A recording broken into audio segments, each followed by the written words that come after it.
The quarterback position is perhaps the most storied position in all of professional sports. And particularly in the biggest league of them all, the NFL, teams will do whatever they can to find a franchise quarterback, someone that they can lean on for 15 to 20 years throughout that quarterback's career. But sometimes teams won't know a good quarterback even when he's right there on their roster. Welcome back to State of the Association. I'm your host, Nash Roberts, and today we are talking about the redemption of Baker Mayfield. Now, to really dive deep into Baker Mayfield, we have to go back to his college career. Now, Baker Mayfield is from Austin, Texas. And Texas, of course, is a state that has a storied history of high school football, perhaps like no other state does.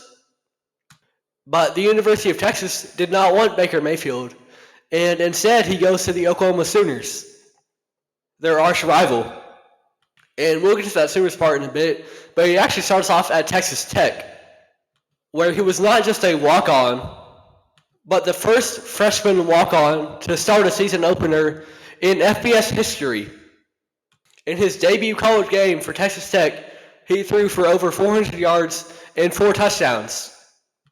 And then ultimately, yes, he does join with the Oklahoma Sooners, and he's a walk-on there as well.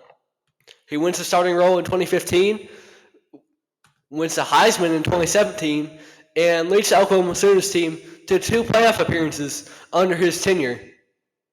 He finished his college career with over 14,500 passing yards and over 150 passing touchdowns. And he is one of the best college quarterbacks ever. ESPN ranked him as the number 1 college quarterback since 2000. So he has a storied career in Oklahoma, one of the best college quarterbacks ever.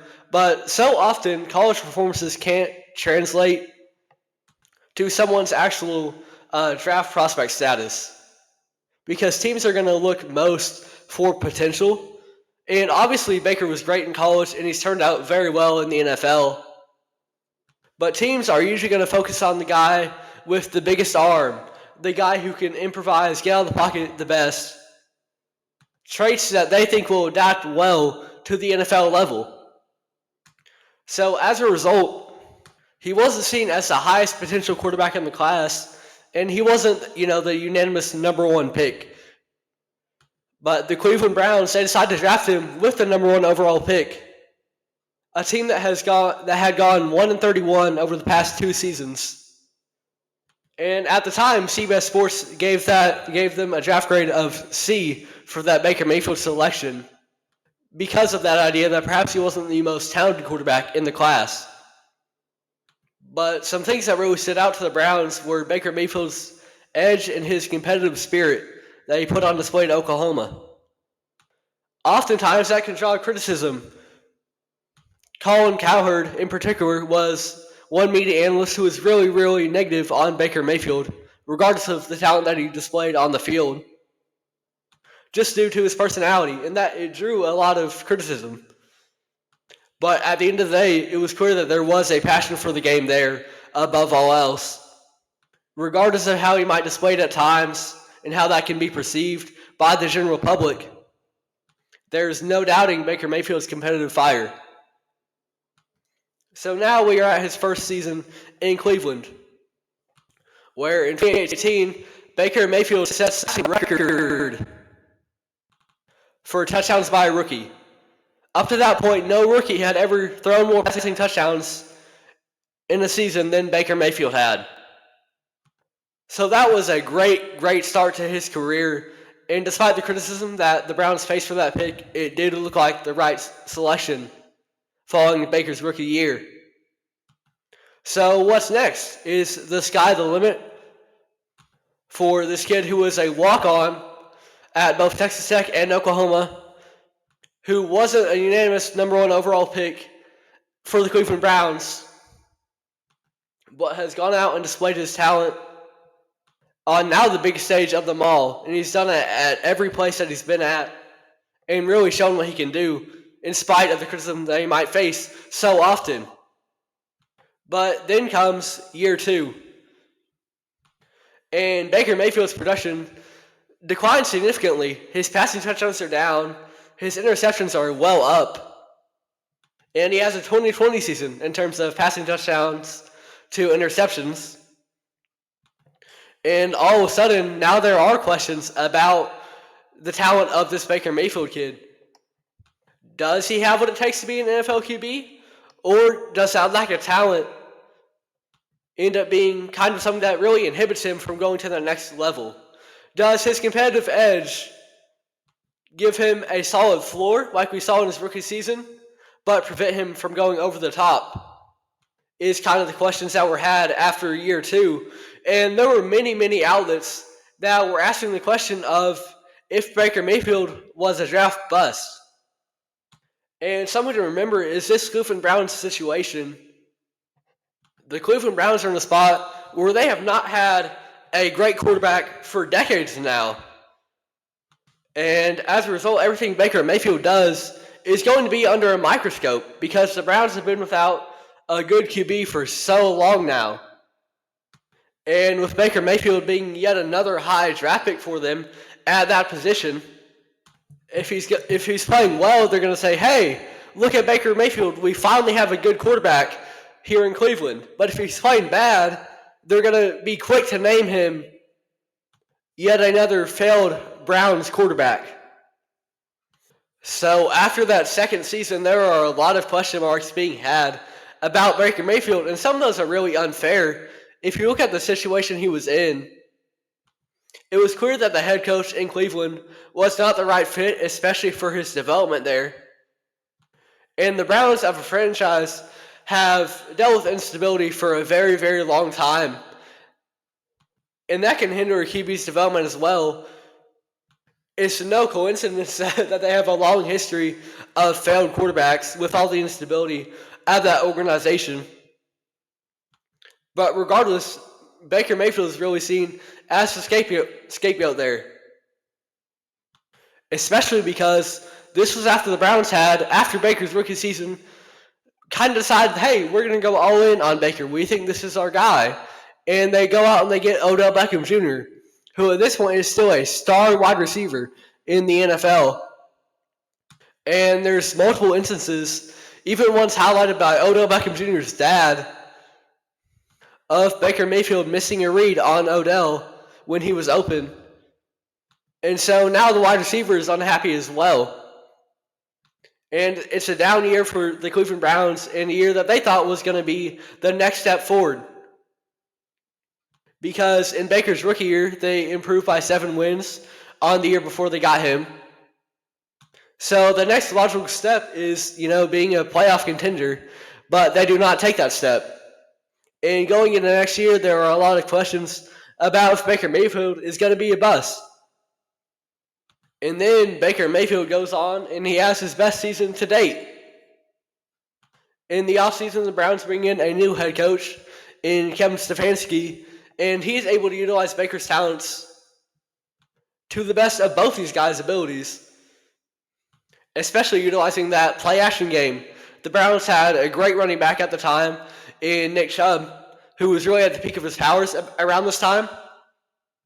And logically, that is going to draw a lot of attention from the defense. And as a result, Baker's able to play off of that and extend the field with his arm. And he throws 26 touchdowns to 8 picks in the regular season. And technically, yes, that is one less than his rookie year in terms of passing touchdowns. But he also threw 14 picks his rookie year. So he's being more safe with the ball as well, while also still putting up good numbers through the air. So that is Baker Mayfield's best regular season to date. But the thing to really note here is that he leads the Cleveland Browns to the NFL playoffs. And they win their first playoff game in decades against their division rival, Pittsburgh Steelers. And all of a sudden, after year 3, in spite of all the questions going into the year about if Baker Mayfield was a draft bust, after just 2 years, they were already kind of writing him off.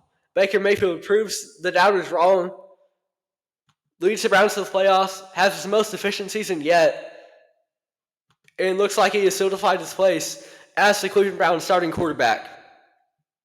And now the expectation in year 4 is that the Browns are going to continue to build on that and be a playoff team once again. But Baker Mayfield, throughout his 4th season, he plays through some injuries, and it really affects his play. He had an up and down first 3 years, and this is really going to be the year that decides if he's going to be the guy for the Cleveland Browns moving forward. It was up year 1, down year 2, up year 3. Can he continue that trend of upward trajectory and continue to be a model of consistency for this Browns team that has not had that at the quarterback position in ages?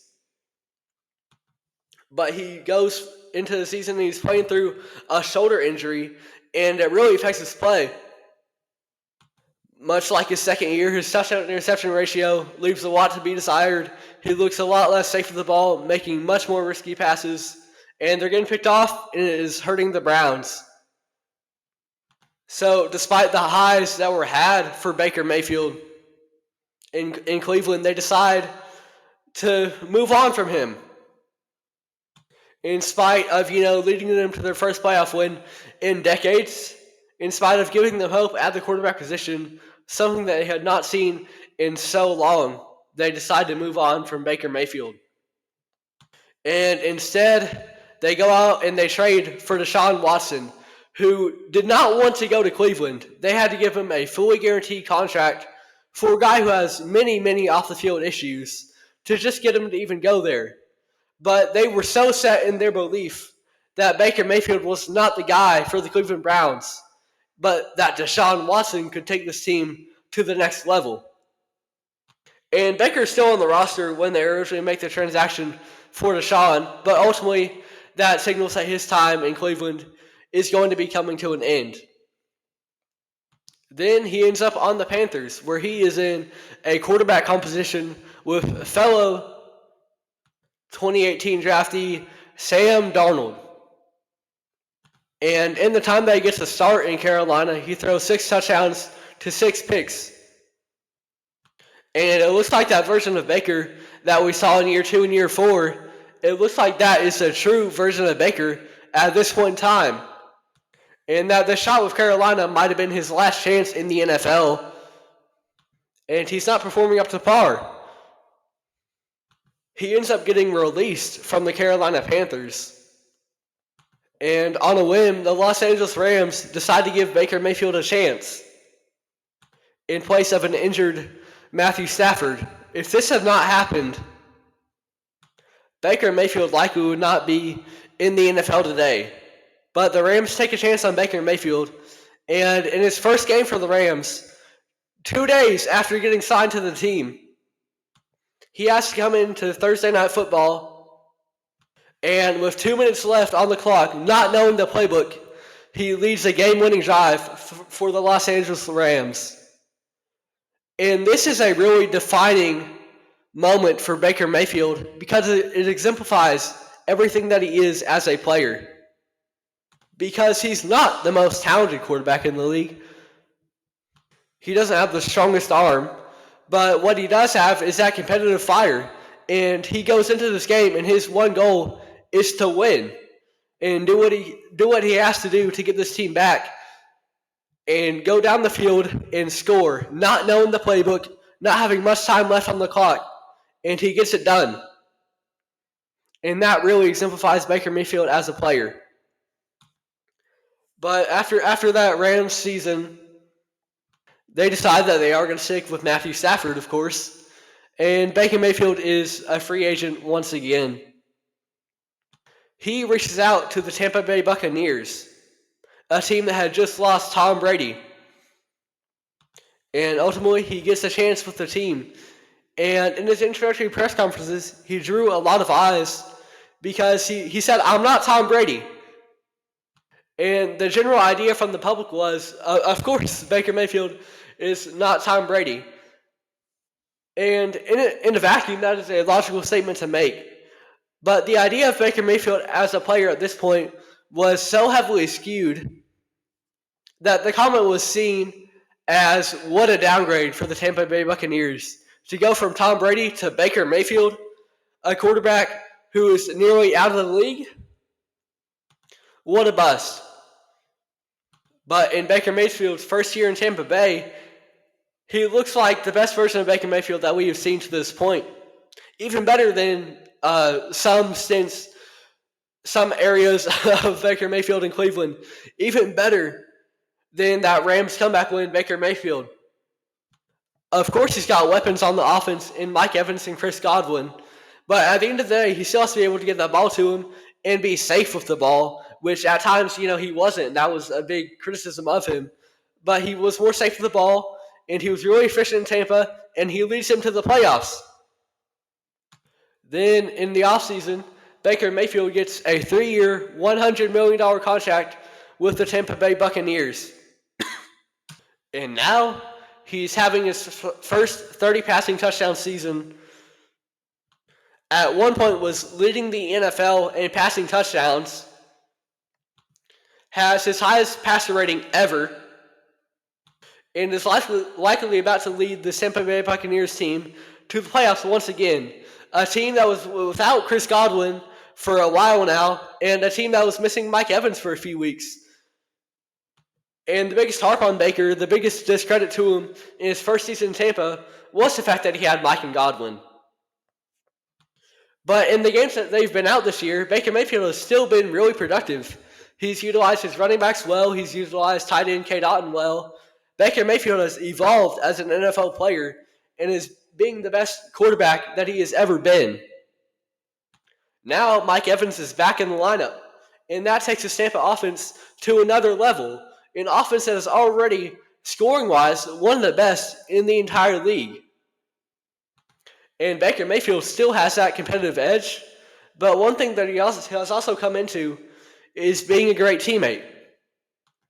Star wideout Mike Evans has never had a season under 1,000 yards. He has the record for most consecutive 1,000-yard seasons to start an NFL career. And he has 3 games left. He missed a couple. And he needs about 250 yards to get to that mark once again. And Baker Mayfield has said that he is well aware of that and will do whatever he can to get Mike Evans to his 11th straight 1,000-yard season, which would tie him with Jerry Rice for most consecutive ever. So Baker Mayfield has obviously been a great teammate. His fellow players speak very, very highly of him. And he's shown his ability to develop and adapt as a quarterback so many times.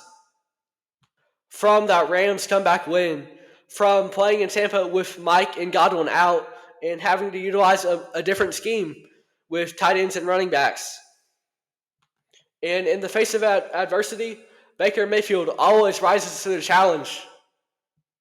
And he never backs down. And sometimes he doesn't have the prettiest game, but at the end of the day, that competitive fire is there for all to see. And it is leading Baker Mayfield to his redemption as an NFL quarterback and really proving and solidifying his place in the league. When there were so many calls of Baker Mayfield being a bust, even after a year or two, and then, of course, after the Carolina stint, no one even really trusted him after his comeback with the Rams, and he became a free agent after that season. Baker has faced so many obstacles, been criticized so often by the media, but he puts his head down and he puts the work in. And he has absolutely redeemed himself and showed that he deserves a spot among the league's quarterbacks. That is the redemption of Baker Mayfield. College legend, often controversial, but the way that he has turned his career around in the NFL outweighs it all. And he may not be Tom Brady, but number 6 has earned a spot in Tampa Bay as well. And that is all for today's episode of State of the Association. I'm your host, Nash Roberts. Thank you for listening.